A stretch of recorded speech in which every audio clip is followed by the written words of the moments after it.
Tema yang akan kami sampaikan adalah Mada ya'ni intimail Islam. Apa arti pengakuan saya sebagai seorang Muslim? Ataukah kalau kita sederhanakan, apa hal-hal pokok yang harus kita pahami sebagai seorang Muslim untuk membedakan bahwa kita ini orang Islam yang paham dengan orang Islam yang tidak paham, bahwa kita ini paham Islam. Yang pertama adalah iqraru ghayatil hayat, memahami tujuan hidup, bahwa hidup ini ada tujuannya, ada maksud. Sebab banyak memang orang tidak paham tujuan hidup, atau gagal paham, sehingga kadang-kadang dia tidak bisa membedakan mana tujuan, mana keperluan. Kadang-kadang dia sebenarnya keperluan, tapi karena kebodohannya dia berubah menjadi tujuan. Apa itu? Harta, pangkat, jabatan, rumah, fasilitas kehidupan ini semua hanyalah alat dan keperluan. Dia bukan tujuan. Ketika dia keperluan itu berubah menjadi tujuan dan tujuan diserempingkan, ya, disitulah terjadi perbincangan dan disitulah orang memilih dalam jauh. Apakah kamu menyangka wahai manusia bahwa kamu diciptakan ini tidak punya tujuan, diciptakan secara sia-sia, secara main-main? Warna pemilihan dalam jauh dan kamu tidak kembali kepada kami.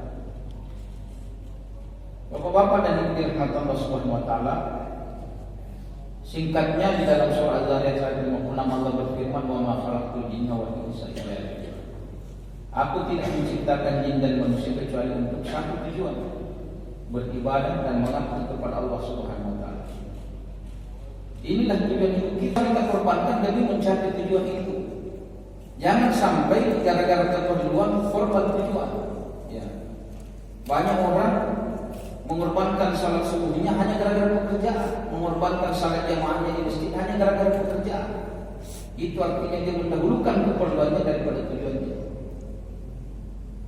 Setiap hari kita baca Al-Fatihah, di mana susunan ayat Al-Fatihah itu ya iyyaka na'budu wa iyyaka nasta'in. Ulama menyebutkan kenapa Allah mendahulukan iyyaka na'budu wa iyyaka nasta'in? Karena iyyaka na'budu itu adalah kewajiban, wa iyyaka nasta'in adalah hak. Harus mendahulukan kewajiban daripada hak. Jadi menyembah dulu kepada Allah baru minta pertolongan. Sembah dulu Allah baru minta kau punya hak, hakmu ditolong, hakmu mendapatkan surga. Tapi syaratnya ya jalankan dulu kewajiban itu, sembah Allah. Yang kedua, menyembah itu adalah tujuan, sementara meminta pertolongan adalah alat atau kasarana. Maka Allah mendahulukan tujuan daripada sarana. Nah, inilah kadang-kadang hadirin yang dimuliakan Allah Subhanahu wa taala perlunya kita pahami. Namun kadang-kadang juga kita gagal paham, disangkanya ibadah itu hanyalah ibadah ritual, hanyalah seremonial, salat, puasa dan seterusnya. Padahal bagi orang Islam itu semua aktivitasnya adalah ibadah. Apa yang membedakan tidurnya orang beriman dengan tidurnya orang kafir? Yang membedakan makannya, minumnya orang beriman dengan makan dan minumnya orang kafir? Yang makannya orang kafir seperti makannya binatang, makannya orang beriman adalah ibadah. Makanya di dalam surah Muhammad Allah berfirman, "Walladzina kafaru yatamatta'una wa yaquluna kama ta'kuluna al-an'am wal harthum." Dan orang-orang kafir itu bersenang-senang dan makan seperti binatang, maka tempat nerakanya, tempat kembalinya adalah neraka jahanam. Namun hadirin yang berbahagia, syarat sesuatu pekerjaan disebut ibadah kalau niatnya benar. Karena ibadah itu diterima karena ada syarat. Dia niatnya karena apa? Yang kedua sesuai dengan tuntunan Rasulullah SAW. Niatnya benar tapi tidak sesuai dengan tuntunan, dia tidak bernilai ibadah. Ya niatnya haji tapi hajinya di bawah raja, bukan ibadah. Sesuai dengan tuntunan tapi bukan karena Allah, ya dia haji di Mekah pada bulan haji. Tetapi niatnya panggil haji karena ya mau pakai sumpah haji, mau dipanggil haji. Kalau ibu-ibu ya dia tidak mau cuci piring kalau ada pesta. Yang pemain seperti itu. Karena kalau haji tidak disuruh cuci piring, kalau belum haji silakan masuk cuci piring. Ada yang seperti itu. Jadi niatnya bukan karena Allah. Jadi sesuatu disebut ibadah kalau dilaksanakan berdasarkan niat yang benar dan sesuai dengan ketentuan Rasulullah SAW. Nah, jangankan makan dan minum, salat saja yang kita kerjakan ini yang jelas-jelas ibadah belum tentu bernilai ibadah di sisi Allah Subhanahu Wa Taala. Kalau niat kita salah, kalau niatnya kita salah hanya karena ingin dipuji, hanya ingin mendapatkan pengakuan dari tetangga bahwa kita juga ini salah, naudzubillah min dzalik. Tidakkah kita sadar, tidakkah kita paham bahwa di akhirat nanti orang yang pertama masuk surga dan orang-orang nomor satu semua ibadahnya di dunia ini. Orang yang paling bagus baca Qurannya, orang yang paling galing bersemenyumbang, paling dermawan, dan orang yang mati gugur di jalan Allah Subhanahu Wa Taala. Mereka semua ini orang-orang pertama masuk neraka. Di akhirat kiamat, ditanya apa kamu kerjakan? Saya berjihad dan mati syahid di jalanmu. Kamu berdusta, kamu berjihad karena kamu dianggap pemberani, dan kamu sudah dapatkan gelar itu, gelar pahlawan dan pemberani. Tempatmu di neraka. Naudzubillah min dzalik. Adakah pekerjaan yang lebih tinggi daripada jihad itu? Tidak ada. Tingkat ibadah tertinggi dalam Islam itu adalah jihad. Tapi justru orang yang mati syahid di jalan Allah justru yang pertama masuk neraka. Naudzubillah min dzalik. Di zaman Rasulullah ada sahabat yang menghidupkan syiar Islam. Dia ke masjid ingin menunjukkan izzatul Islam. Semua niat yang baik itu dia kumpulkan jadi satu, dia bawa ke masjid. Maka itu juga yang dia bawa pulang. Tapi kalau kita ke masjid hanya untuk salat subuh, ya kita pulang hanya salat subuh yang kita bawa pulang. Begitu besar itu pengaruh niat dalam suatu pekerjaan. Makanya kaidah dalam agama kita, rupa amal yang saghir itu kabirun niat, wa rupa amal yang kabir itu saghirun niat. Ada pekerjaan kelihatan kecil tapi dia menjadi besar karena niatnya besar.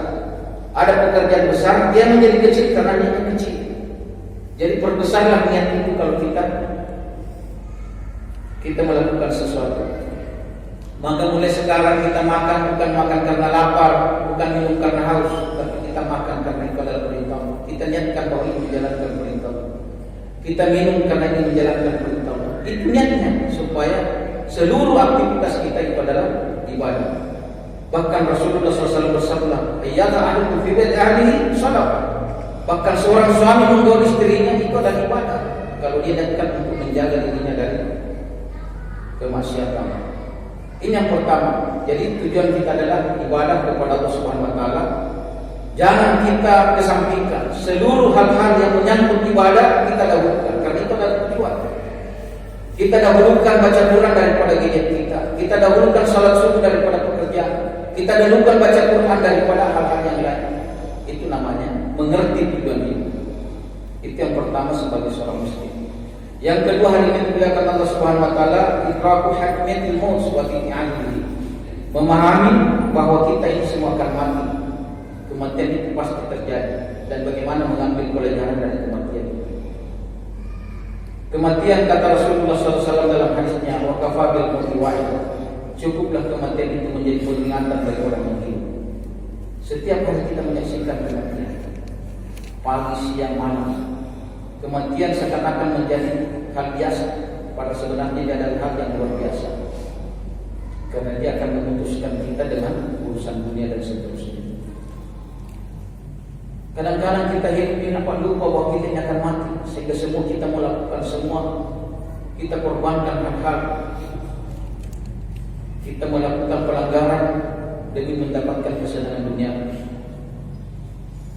Semua orang di kuburan sana, jutaan, miliaran, bahkan miliaran manusia di kubur sana yang sudah dikuburkan, semua menyesal betapa ruginya dia diberikan kesempatan hidup di dunia tidak digunakan dengan baik untuk beribadah kepada Allah Subhanahu Wa Taala.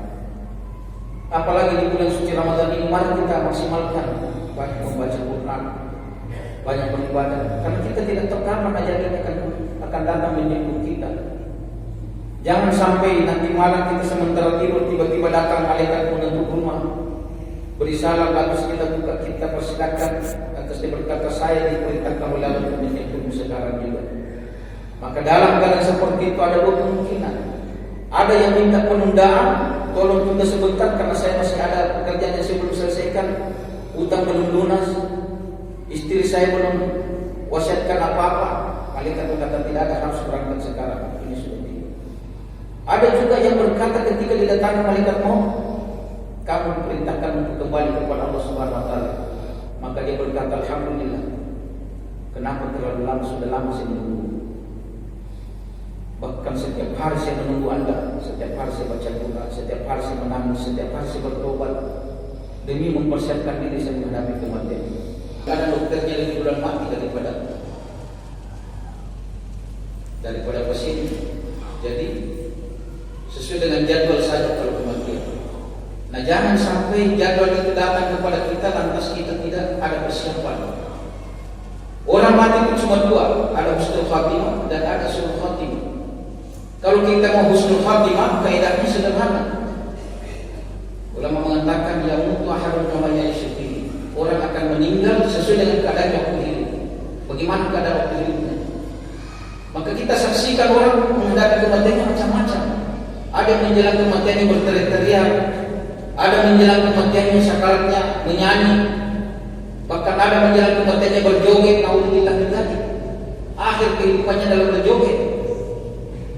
Ada yang akhir kematiannya dalam baca Quran, seperti Utsman bin Affan radhiyallahu anhu. Paham ke kita siapa Utsman bin Affan? Dia adalah khalifah ketiga Rasulullah SAW, orang yang paling sibuk di zamannya. Tapi sesibuk apapun Utsman bin Affan dia istiqamah. Apapun yang terjadi, langit boleh runtuh, tetap dia baca Quran 10 juz satu hari. Setiap 3 hari dia baca tamatkan Al-Quran. Orang yang paling sibuk bisa membaca Al-Quran menamatkan 3 hari. Setiap 3 hari tamat Al-Quran 1 kali dia baca. Wajar kalau dia meninggal dalam keadaan baca Quran. Nah, kalau kita juga mau meninggal dalam keadaan baca Quran, ya seperti itu. Banyak berzikir, banyak baca Quran, insya Allah kita meninggal seperti itu. Tapi kalau setiap hari gadget yang kita pegang pagi, siang, malam, tidak pernah kita sentuh Al-Quran, gadget terus, ya nauzubillah, jangan-jangan kita meninggal dalam keadaan seperti itu. Hati-hati. Jadi khusus bulan Ramadan ini, handphone itu ya, gadget itu dikurangi. Kalau tidak bisa ditinggalkan sama sekali, diatur. Kita buka setengah jam saja setiap hari, selebihnya Al-Quran, supaya kita bisa tambahkan Al-Quran sebanyak-banyaknya di bulan Ramadan ini. Jadi mari kita mempersiapkan diri menghadapi kematian. Kata Umar, kata Abu Bakar dan Umar, bahwa orang yang meninggal tanpa persiapan seperti menyeberangi lautan tanpa perahu, mengerikan. Imam Syafi'i berkata, an-nasu nyamun fa idza matu intabahu. Manusia itu semua dalam keadaan tidur dan nanti dia bangun dari tidurnya apabila ajal sudah datang menjemput. Jadi kita pengen semua tidur. Cuma apa yang kita lakukan semuanya mimpi. Saya mimpi jadi guru, ada mimpi jadi pengusaha. Ya, Andi Sudirman mimpi jadi ketika kematian sudah datang, ternyata inilah hanya mimpi. Tidak ada yang benar, tidak ada yang abadi. Dan ulama kata, kapan mengatakan lebih baik simpan dalam kenyataan daripada kehidupan dalam mimpi. Ya, dia mimpi jadi orang kaya, tapi ketika bangun ternyata Tuhannya yang bertumbuh. Begitulah orang dalam kehidupan ini. Dia merasa hebat, tinggi pangkatnya, banyak hartanya, bisa perintah kiri kanan, bisa melakukan kezaliman macam-macam. Ternyata setelah dia meninggal, alhamdulillah, baru dia sadar betapa lemahnya saya, betapa bodohnya saya. Kapan umat Islam ini meninggalkan ajaran agamanya, alhamdulillah, di sana Allah menghinakan. Sebagaimana kata Umar bin Khattab, nahnu qaumun azanallahu bil Islam fa yatagaina izzata bi dunya dan akhirah. Kita adalah golongan, kita adalah komunitas yang Allah muliakan dengan Islam ini. Kalau kita mencari ajaran yang lain daripada Islam, maka Allah akan menghinakan kita.